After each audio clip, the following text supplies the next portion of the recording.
those windows, and we stayed there for a long period of time. There was a pregnant woman who was quite concerned. There wasn't massive panic, but people were very, very concerned.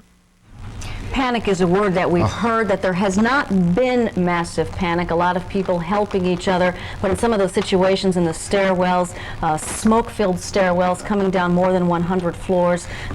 Can you imagine how difficult it would be coming down a darkened staircase full of smoke, you can't breathe, and trying to fight the panic that is in you to keep yourself under control? How difficult that's got to be. Well, earlier, you know, you mentioned about the doctor, the telltale clues about explosives. We heard something like that, you may remember. Remember, it was that gentleman, Vito the Lone. Yes. That's right. He was one of the workers downstairs. Right, and Mary Murphy had interviewed him, and she said, what happened? He said, there's terrible concussion, and he had blown his ear. Yes. It was bleeding through the ear. Now, that's a concussive device, or some sort of a concussion. Now, whether... Of course, a Transformers explosion could do that also. I don't know whether there would be that much of a concussion. I don't either. But it's interesting to He said he saw a sheet of flame coming out of the area of the parking garage. A sheet of flame followed by the explosion. And it blew his eardrums. Right, exactly. And by golly, that's what it sounds like.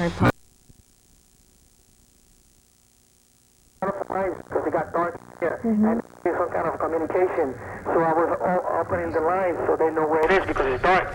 Did you use the flashlights? Did you see the helicopter come down on the roof? Yes, the helicopter came down. What was that like? Describe what you saw. Do you remember? Well, the helicopter came with a tremendous whirlpool force, and hardly has any room to land. They had to drop people down with cables and ropes and all mechanical equipment that was dropped down, and some of the police officers jumped from the helicopter. Jumped? Yeah, they jumped. The ropes. No ropes, or just jumped with ropes? Yeah. Okay, now what?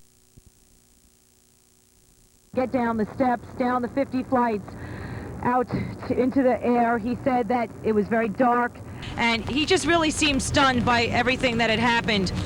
Amazingly, considering that we think a bomb caused this explosion, it's amazing that there were not more injuries here. This is the closest hospital to the World Trade Center. There were a lot of bruises, a lot of abrasions, maybe some broken bones among some of the victims, but by and large, nothing very, very serious. We did find out that a firefighter from Rescue 1 had fallen down 3 flights, I think through some floors, and broken his kneecap, and he may have to go into surgery.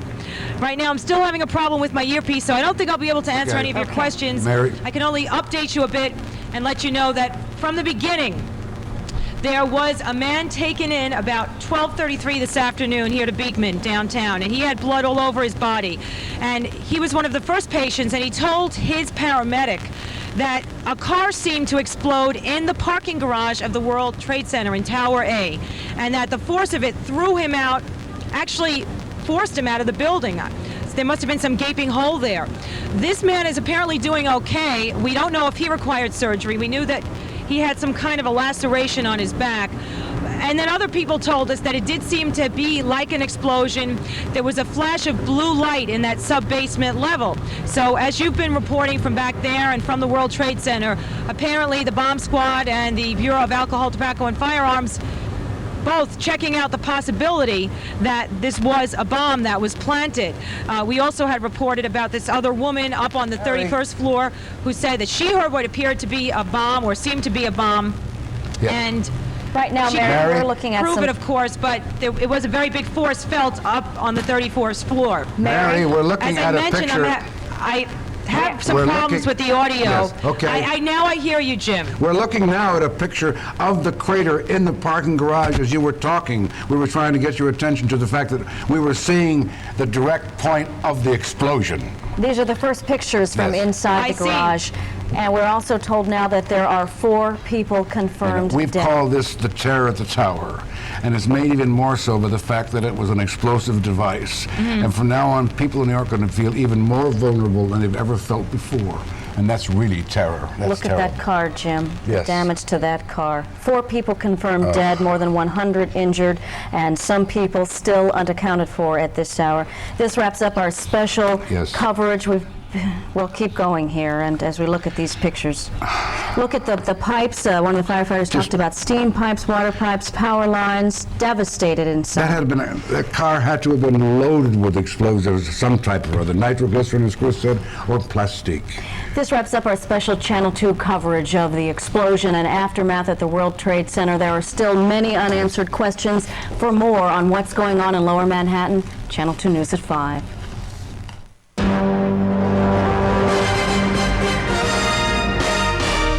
This is Channel 2 News at 5. Good afternoon, everyone. I'm Ernie Anastas. And I'm Carol Martin. We continue now our coverage of the terror that has struck the Twin Towers of the World Trade Center.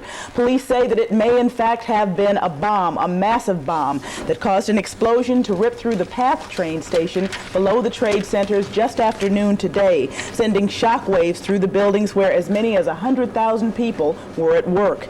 The explosion has killed 4, that is the number at this hour, and it has injured more than 200. All day long, a steady stream of survivors emerged from 2 of the world's tallest buildings, but many, of course, are still trapped inside, and rescue crews say it may be hours before they are all evacuated. Of course, the people who are inside the building have been told not to panic. They're trying to get as much information to them. Right now, we're going to get the very latest for you. Team coverage of our story continues with Channel 2's Brian Williams, who joins us live right now from Church Street in Lower Manhattan. Brian, what's the latest? What an extraordinary afternoon here in Lower Manhattan. All day long, Ernie, it's been a search for information.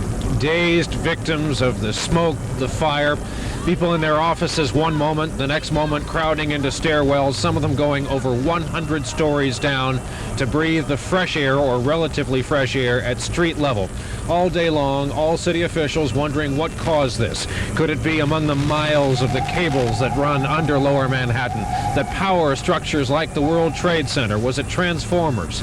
Well, now comes word, at least unofficially, sources reporting that it was in fact a bomb that blew up in the parking level underneath the World Trade Center, causing all this, causing a virtual standstill and terror in Lower Manhattan. We're now going with the figure from a high-ranking NYFD, a fire department source, of 4 dead in this terrible explosion. It happened shortly before 12:30, the blast that rocked much of Lower Manhattan, sparking at least 2 fires in the World Trade Towers. For hours, it was hard to know exactly what had happened, where the injured were, even what was burning. This firefighter was among the first on the scene. The floor seemed to have exploded down and collapsed into the level below that. And when we got down there, we got down about, I would say, 300-400 feet in. We were met by a man coming out, severely injured. I don't know how he lived. Where was he coming from? I don't know. Anybody else down there? I don't know. We pulled another guy out later on. 7 Engine pulled a man out later on, and they're still searching. And that was pretty smoky and It was really nasty. A lot of cars on fire. A lot of steam pipes exploded and broke. A lot of walls collapsed down.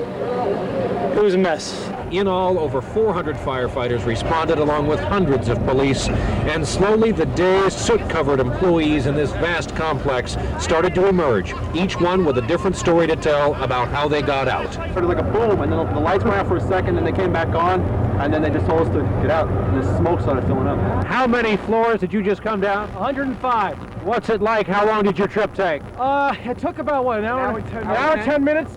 It was moving at first. Stairwells filled up with smoke, no announcements. It flattened out to a hallway on 70 when it probably was the scariest. We weren't moving. It was getting smokier. A lot of carbon in the smoke, and I don't know, it didn't look good. So many stories among the people who had to make their way from high above the World Trade Center all the way down to the ground floors. Again, most of the afternoon was spent with news media and official New York trying to find out just what happened, where the fires were, where the injured people were. We are told now that this blast, and we're calling it an explosive device of some sort, among the damage underneath the World Trade Center in the parking area, the limousine that usually carries the president when he is in New York. As you know, when the president travels, a lot of the equipment is flown in advance, but since he travels to New York frequently, a lot of the gear, the armored or protective limousines, are kept here They, in fact, have been damaged in this explosion today. Again, it is hard to describe the feeling in Lower Manhattan.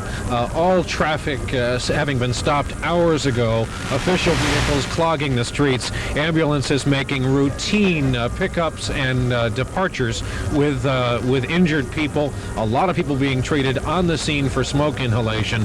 An absolutely wild scene here in Lower Manhattan. Ernie, Carol? Brian, we want to talk about certainly the people who are trapped inside those towers right now. It's going to be a long and tedious night. They've got to go through these various floors and check each office, each door.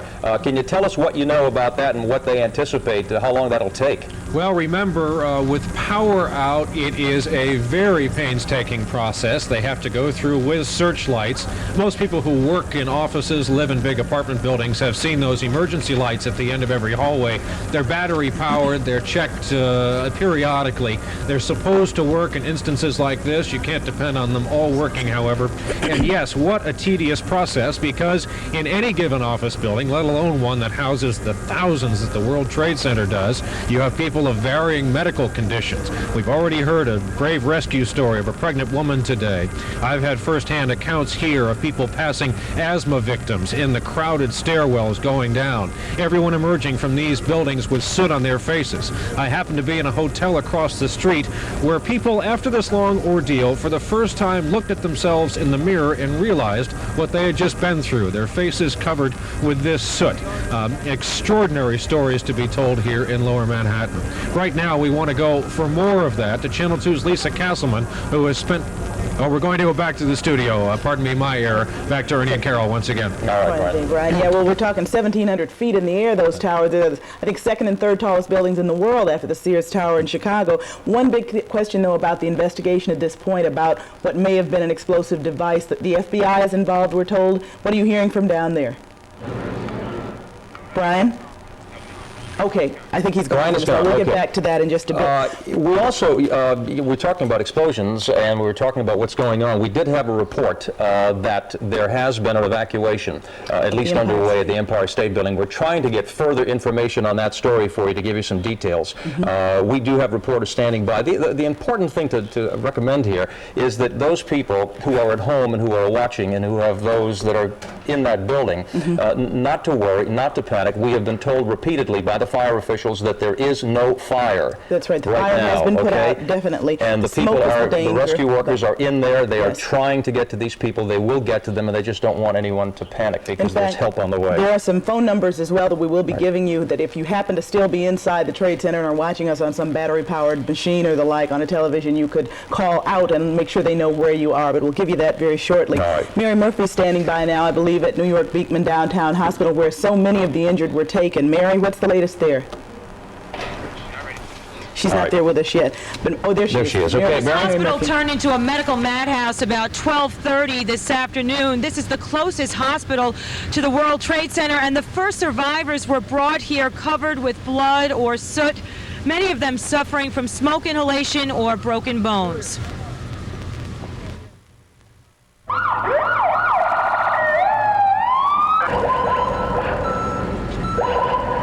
The ambulances came from all directions, depositing victims at the emergency room door on stretchers, many people gasping for air. Those who could speak talked of being trapped underground in the sub-basement levels of the World Trade Center. We crawled out from under rocks, so I don't know. I can only talk for the basement 2 level. Total darkness, walls, concrete walls have collapsed. People are crawling out from underneath that. It's terrible down there. How many people do you think are trapped there? In my shop, there's about 40 guys trapped on the walls, at least, just in my shop alone. I was making 27 for some people, and all of a sudden I hear explode, and that was it, so everybody started running. Look at me, I have asthma. I don't even have my coat. Smoke was incredible, and I didn't know where to go. I couldn't see anything. One of the first patients who was brought to Beekman, one who was covered with blood, told his doctor that he believed there was a car explosion in the basement. I believe he was inside the garage. Something exploded. It looked like a vehicle exploded, and he was blown backwards. And that's the only thing he remembered, that there was an explosion. A lot of people in there, and I must compliment Beekman Hospital. They had it on the ball. They knew exactly what they were doing. Their trauma unit was, I give them 100%. Excellent job. Well, tell me what happened with the firemen. Kevin Shea was one of the firemen from Rescue 1, had fallen about 2 flights through some of the collapsed floors and broke his kneecap. So what kind of shape is he in now? He's fine. He's going to stay. He'll need Now, at surgery. last count, 104 people were being treated here, and the cafeteria in the hospital was transformed into another emergency room. 2 pregnant women were among the injured, as we mentioned earlier today, and families of the World Trade Center workers are now gathering in the hospital lobby to get whatever updated information they can. We also mentioned earlier that about a third of the hospital staff, 800 on the staff, about a third of those workers are directly involved in this emergency, and others are being brought in, I believe, on emergency status so they can help out. I am having a problem with my hearing because apparently transmitter problems are going on due to the problem at the World Trade Center. So I don't think I'll be able to answer any questions, but we'll have an update later on. Reporting live from downtown Beekman Hospital, I'm Mary Murphy. Back to you. Okay, Mary, we'll get back to you a little bit later on. We do want to hear more about those stories about people getting out of those buildings, and they are incredible stories. Lisa Castleman is standing by with more on that for us. Lisa? Here's what's happening here right now. For a few minutes ago, it was actually quiet, but other people are now emerging from the Twin Towers, getting treated, receiving oxygen right here now, 4 hours after it, more than 4 hours after the explosion happened. They actually took about 3 or 4 people away in ambulances to hospitals just about 1 minute ago, and you may be able to hear there's an ambulance backing up to take people away right beside me right now. It is really not a settled scene here. Many people coming out now still say they have trouble breathing. Many of them had to walk down the stairwell, the dark stairwell. They really couldn't breathe at all. I think we may have some tape of these people as they described their ordeal to us earlier today. I was in the 32nd floor. We got the guard caller. The people who did get out of the World Trade Center came out stunned, unsure if they were really okay. And everybody's stuck in the stairs. I mean, everybody could have died. It's a lot of smoke. You can breathe. You can breathe. All 110 floors of the Twin Towers were evacuated. People emerged by the hundreds with soot all over their faces, still gasping for air. The whole building shook, and then the lights went out, so we had to walk down from the 31st floor. Many people walked as many as 110 flights through smoky, dark stairwells to get out. The smoke was very black and very thick, and thank goodness we had water in the office, so we wet handkerchiefs, and it helped. Was going down the stairs, you know, there was smoke. You went down the stairwell? Yes, but it's fine. It's getting better now. But we had to wait over an hour in the office before we could go down. What was that like, having to wait, not fully understanding what happened? It was scary. It was scary, yes. One woman, a CBS employee, was working at the network's transmitter site at the top of the tower when the explosion happened. Debbie Matute described how she was rescued by helicopter from the top of the building. And then when they came back and actually landed, I felt much better, and so did everybody else, knowing that they could land up there and take us away. I felt a lot of relief. As you can see behind me, there are still many people still coming out of the Twin Towers now. Right over here, about 2 of them are being taken away to a hospital. Back over there, behind the men in the green, there are 2 or 3 people wrapped in blankets still receiving oxygen. You can imagine what it was like for them to wait this long to get out. It was dark, it was hard to breathe, and as they described in the tape, it was really a horror. For a while, about an hour ago, it was quite a bit quieter out here. People even thought they had most of them out, but as you can see, actually way down there, here's another person being taken out on a stretcher. Imagine waiting this long to get to safety, still unsure if they're actually going to be all right. So clearly this evacuation is nowhere near over, and it's quite a scene. For more on this story, let's go to my colleague John Slattery. Right now I hear nothing. Ron, we're not hearing anything. In and out. All right, I'm here at St. Vincent's Hospital where, as you can see behind me, as evidenced by this police car and these 2 ambulances which are in the wrong direction, this is the way it's been all afternoon. A number of policemen have been out here stopping traffic, allowing ambulances to come in here any way they want. We had a briefing a little while ago inside the hospital by the medical director and by the president of St. Vincent's Hospital, who gave us the latest information on the number of patients who have been brought here. Let's take a look at some of those patients who came in here a little bit earlier today. There have been now a total of 106 patients brought in, including some Port Authority personnel, including at least 2 police officers, and the officials here say 3 firemen were brought in, but I saw 3 more brought in, so that's a total of 6 firemen brought to St. Vincent's, a total of 106 patients. One patient who was brought here expired this afternoon about 2:30. Dr. Lambert King said that patient who died suffered from a crushed chest. He said something must have fallen onto the man's chest. He suffered cardiac arrest. He came into the hospital with cardiac arrest and died a short time later. He said there are 2 other very serious patients who were brought here, one suffering a serious severed artery and the other suffering multiple fractures. Other than that, approximately 100 patients brought here suffered smoke inhalation, and of those, only 2 have needed to be tested to see if there was any burning of their upper respiratory system or to be scoped to see what the condition of their lungs were. Again, only 2 required those procedures. The rest, we're told, seem to be minor smoke inhalation cases, and we're told that approximately half of those will be released tonight. So the latest here at Beekman, 106 people brought here, 1 of those people dying, 4 others in serious condition. That's the latest from St. Vincent's Hospital. This is John Slattery reporting live. John, as far as a staff situation is concerned, they're now in stage 3. Is that correct? That's right. They established the absolute top priority stage of emergency here at this hospital. Another ambulance coming in here now. They were coming in many more than they are now, but now it's in dribs and drabs.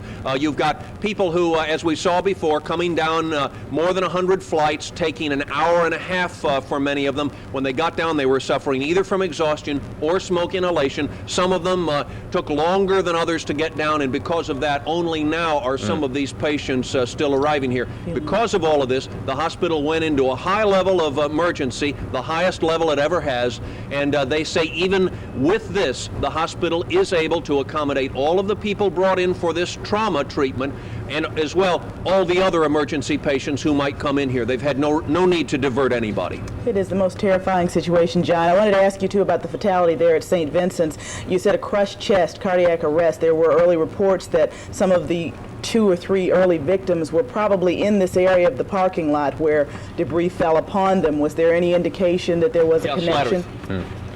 John, can you hear us? I guess we lost you. Okay. We just lost John. Yes, I'm here. Yes, I beg your pardon. They did not exactly say what the cause was. They have not been able to identify the next of kin, to notify the next of kin of what happened, and because of that, they're keeping very limited information for us. Actually, at this point, telling us that he's only a man. They will not tell us the circumstances under which he died. All right, John Slattery, thank you for your report. We'll get back to you. Right now, we're going to jump into the newsroom. Michelle Marsh is there with some more information about the traffic situation. Michelle? All right, Ernie and Carolyn, as you can imagine, traffic is tangled up in terrible knots in lower Manhattan at this hour. Here's the very latest that we have. All traffic is being diverted away from the Holland Tunnel to leave the area open for emergency service workers. The Brooklyn Battery Tunnel remains closed. It's being used for emergency vehicles. The Gowanus Expressway leading into the Prospect Expressway is closed to everyone but emergency vehicles. The FDR Drive is closed at South Ferry from Canal Street South. It's a virtual parking lot right now. The West Side Highway is closed in both directions south of Canal. Eastbound on Canal Street, traffic is barely moving from the Holland Tunnel to the Manhattan Bridge. Chambers Street, Broadway, and West Broadway also tangled in knots. There is extreme gridlock south of Canal from east to west. And West Street is closed from Canal Street all the way down to Battery Park. As for trains, there is no PATH service between the World Trade Center and New Jersey. All other PATH trains are running with major delays at this hour. in the subway. The numbers 1 and 9 train are bypassing Cortlandt Street Station. All other service is normal right now. We are told that 4 ferries are now running between the World Financial Center to Hoboken. All city bus service has been suspended south of Park Row. There is no Staten Island express bus service at all. If you need to go to Staten Island, take the ferry where you can pick up buses. Trains out of Penn Station are running on schedule, and officials say they'll add more trains as volume dictates. Buses out of the Port Authority to New Jersey are running normally. Again, we are told more buses will be added as volume dictates. If you're normally taking a bus from the World Trade Center to New Jersey, you're being advised to go to the Port Authority. The ferry between Battery Park and Hoboken will run every 20 minutes, and no, here's the latest on that. The ferry between Battery Park and Hoboken will run every 6 minutes until 6 o'clock. All right, let's take a look now at some phone numbers. If you are trapped in one of those towers, the fire department says you can call some numbers to tell rescuers where you are. Here are these very important numbers: 212-999-2222 or 212-999-3333. Please do not call 911. And if you're listening to us in the towers, the fire department is urging you to stay put. They will reach you. Try to remain calm. The evacuation continues. And that's the latest information we have right now from the newsroom. Ernie, Okay, Carol. Michelle, thank you. They do have their work cut out for them because, as we say, we're getting into nighttime. There's still no electricity, as we understand, turned on, and it's going to be dark in there, and they'll be certainly wanting to move around, but the word is to stay put because help is on the way. Yes. It's going to be a little difficult because of the elevator system as well, because, as you know, to get up to those higher floors, you have to change elevators. Yes. So I'm sure they're doing one Herculean job trying to get to these people. It's going to be a difficult job, but I'm sure it'll get done. We're going to check the latest now with Ren Scott, who is on the scene to give us an update as to where we're at right now. Ren? Well, Ernie, we just came back from the levels below this building, below the World Trade Center, where it appears there was some type of explosion, and from what we saw down there, there was a very major explosion of some kind. Below this building, there are 3 levels of parking going down to a 4th level, which is where the PATH train service is. As we walked in underground on the 1st level of parking, there is a crater somewhere between 40 and 60 feet wide. It is blown wide open through concrete that is easily 1 foot thick, and that crater goes down 3 levels. We could not look over the crater, but firefighters there told us that it goes all the way down, that you can see the PATH train tracks from that top floor. As you look around, you see charred vehicles. There are dozens of automobiles down there, a lot of them burned beyond recognition. Firefighters are down there looking through the rubble, looking through the automobiles, looking through all the wreckage, trying to make sure that there are no more bodies down there. Now, you heard from John Slattery, the level now, or the number of confirmed dead is 4. Right before we went down there, they had pulled 2 other bodies down there. That is what brought the level to 4. They are sifting through the rubble. They say that with the number of cars that are down there and with the number of traffic that takes place below this structure during the day, they are afraid that there may be a number of other people trapped down there. It is devastation like I have never seen. We followed the bomb squad down there, and they are down there trying to inspect the damage, trying to detect what caused this explosion. People who are down there who are very experienced in this field tell me it is something like they have never seen. Firefighters are walking around with complete shock on their faces. It is a huge crater. It goes down 4 levels. Something very powerful exploded down there and opened up this crater. There are no flames down there. There is no more smoke. It is nothing but wreckage, and right now they are digging through that wreckage trying to find anybody, and I can tell you if there are people trapped down there, it is very unlikely that anybody survived that blast. It is something like you've never seen. Back to the studio. Well, I think the pictures say it all. We can barely take it in ourselves. Is there any damage structurally to the PATH area, the train? We did not get to see down there. We know that the PATH service is not running from here. I would imagine there has to be some damage. It was such a massive explosion. One of the reasons they ran us out from down there, and one of the concerns they have, they say that this may have done major damage to the structure, the foundation of this building. When they built the World Trade Center, they had to go down some 70 feet to support a structure that goes up 110 stories. This explosion goes all the way down to the base of this foundation. They are concerned about the structure right now and that there will be further cave-ins. So I would imagine the damage has to go all the way down to the 4th level. And as you saw in those pictures, it is something like I have never seen. There are the whole superstructure is just completely demolished, and they are down there right now sifting through it. All right, Ren, we'll get back to you as well. We also want to report, we just have the information, the death toll has now risen to 5 confirmed dead in this tragedy this afternoon. Let's get more on the situation now. We're going to talk to Dan Waldman, who's with Con Ed. Dan, are you there? Yes, thank you. Dan. Death and destruction beneath the Twin Towers of the World Trade Center. A massive underground explosion kills at least 7 people, injures 600 more, and demolishes a crowded path train station.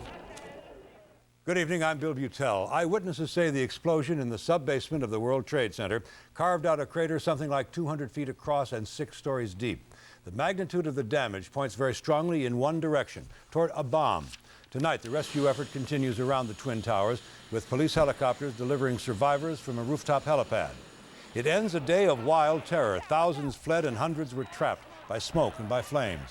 Power was cut and perhaps the largest rescue effort in New York's history was underway. But safety was hard to reach for men and women trapped on the upper floors. Many of them rushed to the roof, driven there by rising smoke. The explosion ripped its way through the very bowels of the building. Below street level lie stores, and beneath them, 3 parking levels just above the center's path station. It was in the parking area that the explosion came. Just 30 minutes ago, we got our first look at the extent of the destruction caused by the explosion. As you can see, the force of the explosion was devastating, destroying everything nearby, leaving rubble where there had been walls. Tim Minton has more, and he's live now in Lower Manhattan. Tim. Bill, 10 minutes ago, an update from a deputy fire commissioner. He said that 3/4 of the fire apparatus have now left this position, but that still there were enough fire trucks here to handle a normal 5-alarm fire. What happened here today was a blast that rocked buildings. It sent smoke billowing up 96 floors, and it cut power, plunging the World Trade Center into the dark. The lights came back on gradually through the night, as if the giant towers were waking slowly from their worst nightmare. As helicopters continued to ferry rescue workers to the top and victims back down, hundreds of firefighters went floor to floor. The search will continue until we feel certain that there are no other survivors or that there are no other people in the rubble that have trapped or killed. Earlier, as dozens of ambulances arrived to remove the injured, the Emergency Medical Services top boss said paramedics were confronted with literally hundreds of potential patients. It was a chaotic situation with a mixture of people that were on the streets, with people who were being evacuated out of the building, so it was hard to assess who was injured, who wasn't, and get that sorted out early on. For those stuck way upstairs, sorting it out was secondary to getting out. We heard a loud bang and the building shook, and that, I mean, you know, a 110-story building, and that shakes, that was scary. We could see there was emergency lighting in the stairway until we got near the 40th floor, and then the lights went out and it was pitch black, and you couldn't see it all. And that was the second time when we thought, this is it. With Mayor Dinkins finishing a trip to Japan, the man in charge of rescue operations was First Deputy Mayor Norman Stice. There's an enormous crater that's been formed. But the explosion was clearly a huge explosion. There's a lot of debris in the crater. It's building materials. It's cars caught on fire that were in the garage. There are mechanical systems, pipes from the steam system were blown up. For hours, fire department investigators have said privately that they have found evidence of an explosive device. But late tonight, police officials who are working with the FBI remain non-committal. In terms of what caused the explosion, we still don't know yet. It is possible, but we can't confirm that because we haven't been down there to see what the actual cause was. We do know that it was a tremendous explosion. And we do know this, an anti-terrorist team from the FBI has flown up from Quantico, Virginia. We are told that there may be as many as 100 investigators. We are also told that the detectives on the scene, this from a source once again within the fire department, have at this point ruled out every possible explanation for this other than a bomb. We're live in Lower Manhattan. Tim Minton, Channel 7, Eyewitness News. Thank you, Tim. The landmark Twin Towers are used every day by more than 130,000 people. For many of them, lunchtime in the financial district became a horror, a desperate struggle to stay alive. The miracle is that so many survived an evacuation that literally dragged on for hours. Jim Dolan has been at the disaster site for hours, and he picks up the story tonight. Jim? Stand by, Mike. The rescue operation of the World Trade Center is now in a secondary phase. One group of firemen and women has already gone through both buildings. They are now almost finished with a second, more detailed search, door to door, floor to floor, making sure there is nobody injured or otherwise incapacitated in both buildings. They believe now they have everyone out, but that job wasn't finished until a group of pregnant women and other injured people was taken from the roof by helicopter.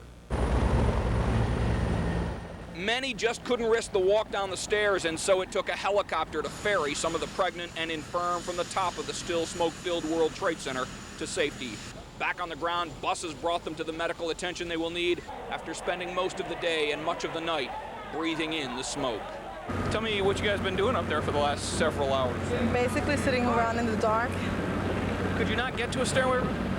Actually, we could, but it was too dark to come down. It would have had no access to elevators, power went off. Everything was smoky. Rescue workers brought in supplies and oxygen, all still being used to help the injured late into the evening. Firefighters spent the night in a furious door-to-door search throughout the buildings, looking for victims, and they found some, barely conscious in a trapped elevator more than 40 floors up. We're opening up elevators. When we opened up the elevator 1A, there were 10 people laying on the floor. It was amazing. And they were all semi-conscious. The only noise we heard was one woman cry. And they were all in need. We threw our masks on them and called for oxygen. And the last report is a couple of people are still in serious condition. But it was amazing. Our husband and wife said goodbye to each other. Husband and wife team, it was incredible. When we opened the door up, they were all laying there. It was like it was an incredible sight. All the other elevators that we'd open up, the people came running out. The people in this elevator just kind of laid there. They didn't think they were going to come out. Earlier in the day, they streamed from the stairway by the hundreds, the joyful end of a 2-hour journey down the smoke-filled staircase, staggering, coughing, crying in a mix of fear, relief, and anger. That place is a death trap. Let me tell you something. There was smoke where there shouldn't be smoke. I was on the 107th floor, and we heard the bang, and that place filled up in 5 minutes. A final point here, the New York City Fire Department is the largest fire department in the nation. A number of members of the fire department brass here told me today that no other city in the nation could marshal the forces the way New York did, from the 5 boroughs in Long Island and New Jersey, to put together this size rescue operation. It was an enormous undertaking. It has taken all day, and it is still going on at this hour and will be going on through much of the night. Reporting live from downtown, Jim Dolan, Channel 7 Eyewitness News. Okay, Jim, thank you very much. A great many of the injured and the trapped were in the PATH train station beneath the World Trade Center. Like the others, they were scared and they were lost. Carlos Granda has the story of Rescue Underground. Carlos has been around the World Trade Center all day, and he's there live right now. Carlos? Well, tonight, Bill, firefighters are still down inside the World Trade Center searching through the rubble. There is one thing that they all tell us when we talk to them. They all say the same thing. They are stunned at the intensity of this blast. This is what's left of floor B2. The blast ripped through the garage, knocking down walls and leaving behind a pile of cinder blocks and rubble. In most areas, it still looks like a dark, steamy dungeon full of smoke. There is no power in the sub-basement as firefighters clean up the area. You can see large holes in what used to be 24-inch concrete slabs. Even at this late hour, no one is sure if this area is safe. Case is unstable. We don't want to have any injuries. Shortly after the explosion, emergency workers and Port Authority police rushed down into the PATH station. There were reports of people stuck in the trains, but in the confusion, no one knew what they would find. It's dark, it's wet, and there's a few people in there, and they're not sure how many. We got a couple out, but I don't know how many people are left in there. But they're afraid the ceiling's going to collapse again, so everybody's getting out. Officials say the explosion occurred just above the PATH concourse at 5 World Trade. The cinder block walls fell in, and that caused the ceiling above the PATH to collapse. It looked like a bomb exploded. The walls, full cinder blocks were all over the place around the walls. The escalator was literally covered. They were looking for people underneath the trapped debris, but thank God they must have got everybody out. I was blown across the room. Everything went black. It felt like a tomb. Then the lights came on, safety lights, so we ran out just trying to find a way out. Since there was no power inside, Jersey City police brought in a generator truck and lights. Cables had to be strung inside. And even as rescue workers were working to find anyone who was injured, they were in danger. This firefighter was injured when the floor below him collapsed. Well, that firefighter and a Port Authority police officer who was with him fell 2 floors. They suffered head injuries. They are hospitalized tonight, but we do not have any word on their condition. Meanwhile, the cleanup of the rubble continues. Investigators say there's still a large area they will have to go through. And we are live tonight at the World Trade Center. I'm Carlos Granda, Channel 7 Eyewitness News.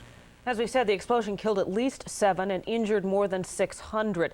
Saving lives on that scale is beyond anything the EMS has ever done before. The first rescuers found bodies seared by heat, people whose lungs were gasping for air. Pat Dawson has more on the life-saving battle waged by paramedics and the city's hospitals. And Pat is live tonight at Bellevue Hospital. Pat? We spent most of the day at New York Downtown Hospital, which is, I would say perhaps a 5-minute drive under normal circumstances from the World Trade Center. It is the closest one to the Trade Center. And at this point, we can tell you that as of about an hour and a half ago, New York Downtown Hospital has gone from a level 3 area, a level 3 level of alert, to level 1, which is basically normal operations. That, according to doctors there. There are about 30 to 40 victims of the blast that are still there. Maybe 12 to 20, according to doctors, will spend the night in the hospital. Given the nature of the explosion, the level of injuries could have been much worse. By nightfall, the emergency room entrance was quiet as downtown hospitals started to get back to normal after treating 184 of the World Trade Center victims. We've treated and released 119 of them, and probably half a dozen or so have been already admitted to the hospital and brought upstairs, and a number of others, probably as many as a dozen more, are very likely to be kept overnight for continued observation. One of the city's smaller hospitals, downtown is closest to the Trade Center, so many of the first victims were brought here as the afternoon wore on and the crisis mounted. Most suffering smoke inhalation. All dazed by the experience. 2 Port Authority police were in the lower level of the building where the blast occurred and told a tale of smoke, shock, and confusion. I fell down onto the ground, and I noticed next thing I know, a ceiling tile was falling on top of me, and I was like covered with some ceiling tile and construction debris. I just heard the bang. I got flipped up in the air, and then everything came down on me. For the victims who work on the upper floors of the World Trade Center, the shock came slower in the form of creeping black smoke. But the fear was every bit as real. It was hard to see anything. It was just like all smoke and just, you could barely see where you were going. Did you see any of your other colleagues? Were they hurt? No, just smoke inhalation, but I hope everybody got out all right. Just to give you some sense of how serious this was and how difficult it was for EMS and emergency room technicians to deal with, at New York Downtown Hospital, the worst emergency they've ever had was several years ago. They treated 75 people in one time in the emergency room. Again, today's number is 184 people admitted, 132 have been released as of now, about 30 to 40 still there, and perhaps a dozen will stay overnight. My colleague Harry Martin is with me here at Bellevue, and he's been covering the story from Bellevue Hospital. Harry? That's right, Pat. They were preparing for the worst here at Bellevue. Things are getting back to normal, but earlier today they really were preparing for the worst here. They brought in extra medical personnel, extra doctors, extra nurses. They also tried to make sure that there was extra bed space available, just in case any of the people who were brought here to Bellevue had to be admitted. Now, as it turned out, about 50 people were actually treated here at Bellevue, including one couple from Florida who was on their honeymoon. They were seeing the sights of New York City from the World Trade Center. This was supposed to be a pleasant side trip for honeymooners Paul and Melissa Beasley from Jacksonville, Florida. They were on the 107th floor sightseeing when the explosion rocked the building. The couple fled to the roof, where they were trapped for 3 hours. I was very scared.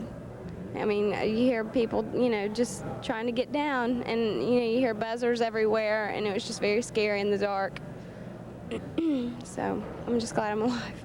Melissa and Paul say that everyone was confused and no one seemed to know what to do. When we were standing on a roof with about 300 people, that's the biggest complaint was they had no way of, nobody knew anything. Nobody knew where to go, what to do, nothing. It wasn't until Paul got a flashlight to lead the group down the stairs that anyone really knew what to do at all. Tonight, they are safe after being treated for smoke inhalation, but they're not very happy with New York City. I hate it. I'll never come back. I'm sorry. I'm sorry. I really don't like it. I mean, I don't know. I just feel like no one knows what's going on here. No one knows where they're at and how to get anywhere, and I'm just really miserable. But maybe I've just had a bad experience. And as Melissa and Paul were trapped on the roof, firefighter Bill Chupa was battling his way through black smoke in the lobby of the building. He says that it was like walking into the twilight zone. It was like an apocalypse, I guess you could say. It was a very heavy, dense smoke situation. We knew there was an explosion of some kind, but we weren't sure where it was. But we did know that there was a hell of a lot of smoke. Now, tonight there is one person who is in critical condition here at Bellevue Hospital. 2 people are in serious condition. In all, 5 people were admitted. All of them had been treated and were admitted for smoke inhalation. We're live at Bellevue Hospital. Harry Martin, Channel 7 Eyewitness News. Thank you, Harry, and Pat Dawson, too. As our reports have indicated so far in this program, and all through the day for that matter, the injured number in the hundreds. One report says 500 have been injured. Another report says perhaps as many as 600. Doug Johnson has been with many of the victims all day, and he's live in Lower Manhattan tonight at St. Vincent's Hospital. Doug? Bill, here at St. Vincent's Hospital, this hospital is still at a Stage 3 alert, which is an emergency footing. However, one of the busiest days this hospital has ever seen is coming to an end, though St. Vincent's tonight has a very heavy patient load.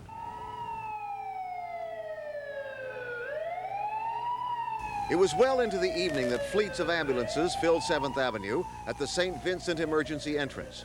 Victims of the World Trade Center explosion had poured into the hospital for hours this afternoon. It was late in the evening when the hospital held its last news conference of the day. We had received 156 patients from this disaster, 29 of whom are members of the New York police or fire department or the Port Authority. There have been 35 admissions to St. Vincent's from the injured. 7 people have been admitted to the critical care units. Many of the accident victims released knew they had a close call. We were just sitting there eating lunch, and next thing you know, the lights went out and the wall just exploded towards us. And it was rubble and guys moaning and screaming everywhere, and we just trying to find our way out. As to those still in the hospital, what was the nature of their medical problems? Most of those patients are in the surgical intensive care unit where they've had some type of trauma. Several of them have had fractures. And in addition, there's a couple of patients in the surgical intensive care unit who did have some inhalation burns of their upper airways and lungs. One of the patients who was admitted to this hospital died this afternoon about 2:30. His name has not been released. His chest was caved in. He had some kind of physical thing that happened to him that caused that. He was also in cardiac arrest when he arrived here. As I said, his name's not been released, and the hospital said the medical examiner is going to look into this. We're live at St. Vincent's Hospital. Doug Johnson, Channel 7 Eyewitness News. Okay, Doug, thank you very much. Perhaps you're wondering tonight about somebody you know, someone who may have been hurt in today's disaster, and there are 2 numbers you can call tonight for information about the injured. Area code 718-416-7318 and area code 718-416-7373. Many people are calling those numbers tonight, of course, so you may not be able to get through on the first try, but you are advised by the EMS to whom you would be connected when you call one of those 2 numbers to keep trying. Bill, we've all watched this story unfold throughout the day, and so far all signs in this disaster point to a bomb explosion. So now the question tonight is, who is responsible, and is there a terrorist connection? The FBI is trying to answer these questions as agents begin the tedious job of sifting through the rubble. Our senior correspondent John Johnson joins us now with the latest on the bomb investigation. John? Well, Diana, the FBI and the Police Commissioner's Office will not confirm or deny what a source first told Eyewitness News much earlier today, that the explosion at the World Trade Center was indeed caused by a car bomb.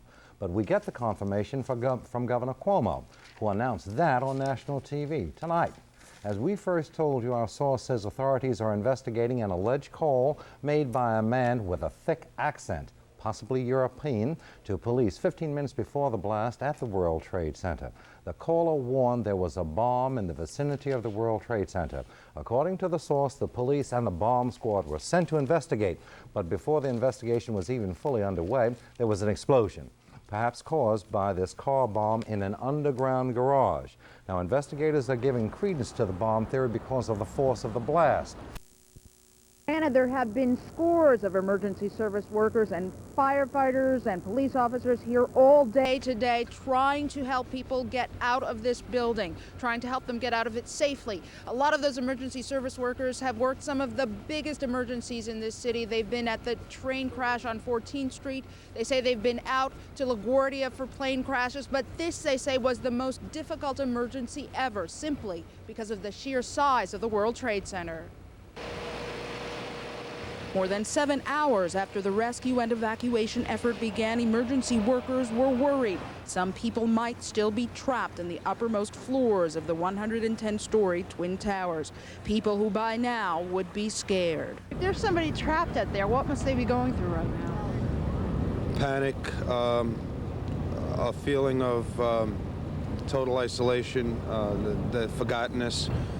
The world has just forgotten them and they're all on their own. All afternoon, they'd climbed the stairs going floor to floor.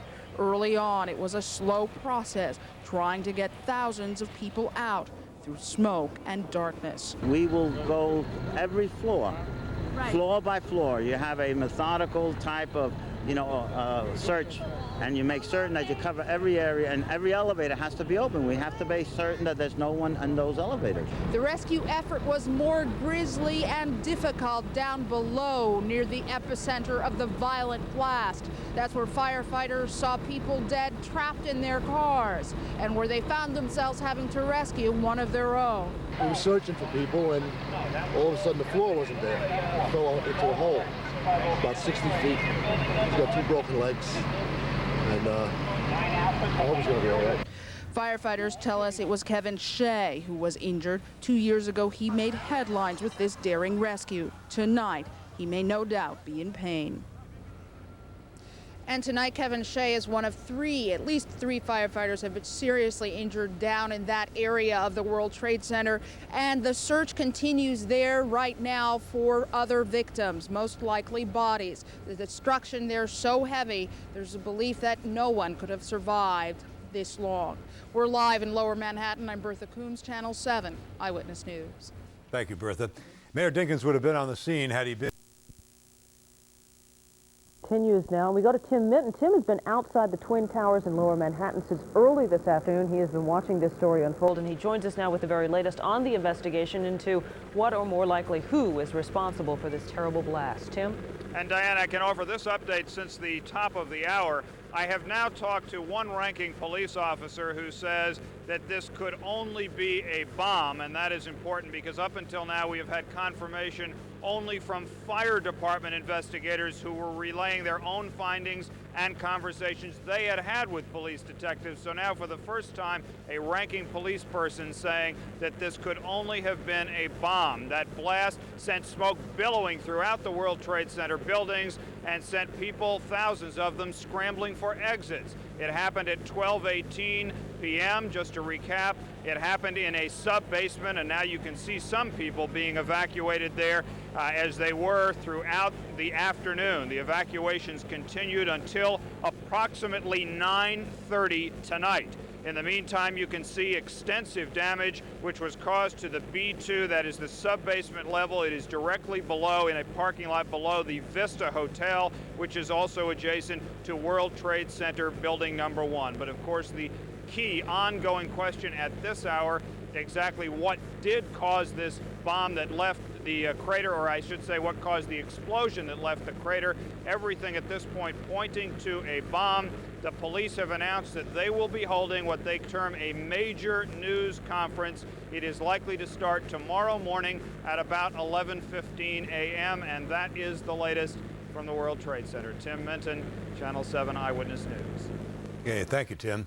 Joyful reunion tonight for some of the littlest survivors of the World Trade Center disaster. Some kindergartners were visiting the center, but they became separated by the explosion and ended up forced into the darkness and their cold. But their story has a happy ending tonight, and J.D. Dapper has that story live in Brooklyn. J.D.? One of the few happy endings, I guess, today, Bill. All 5 kindergarten classes here at PS 95 in Gravesend went on a field trip to the World Trade Center today. 3 of them got out before the explosion, but 2 were trapped inside the tower, and parents waited here all afternoon trying to find out about their kids. More than 8 hours after the explosion, those kids finally made it home. A school bus full of kids has never been such a welcome sight as it was tonight at PS 95. And when the doors were opened, it was pandemonium of joy. Come on, sweetheart. Come on.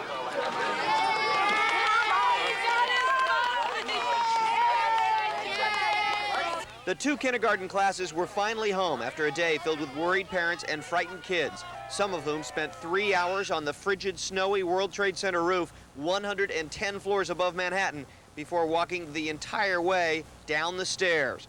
But the other class was trapped in a dark and smoky elevator, unable to let anybody know where they were. It was terrible. We got on it and we got like to the 70th floor, got stuck, and then it was pitch black. And we was in the dark like for 5 hours. Just you and the kids in the elevator? All the kids. We had 17 kids and 5 adults. Did the smoke get into the elevator? Yeah, we have all the kids with all the smoke all around their nose. We have it in their throats, you know. Did you know what had happened? No. We still don't really know what happened. The kids sang and prayed for 5 hours while the teacher and chaperones became more and more worried that no one would rescue them. Finally, firefighters found them stuck near the 35th floor. So some of the children went up the ladder, just like you see, rescue, whatever. And then we were sent down slowly to the first floor, and the children were counting, and they saw we were happy. I was a little scared. What did you do all that time? You were there for 5 hours. You cried. You cried? I cried. Parents who did not know where their kids were until 7 o'clock tonight also cried a bit when all those 5-year-olds finally made it home. The only thing I was thinking about was my child. That's all. What did you think when you saw her coming off the bus? I was happy that she was all right. And I'm glad she with me today. None of the kids were injured. One 16-year-old chaperone did suffer some smoke inhalation. He was admitted to Bellevue Hospital. And as one guy said to me tonight as he walked behind me in that crowded room, what a horrible day, but oh, what a great night here in Gravesend. And we're live at PS 95 in the Gravesend section of Brooklyn. J.D. Dapper, Channel 7, Eyewitness News. Those are happy tears. Absolutely. And don't you know those hugs felt so Yeah, good? I bet they did indeed. The thick black smoke became an enemy to rescuers and to those trapped. We'll tell you about that. Eyewitness News with Harry Martin, Sarah Wallace, Mark Stevens with sports, and the Eyewitness News team. Now, Eyewitness News.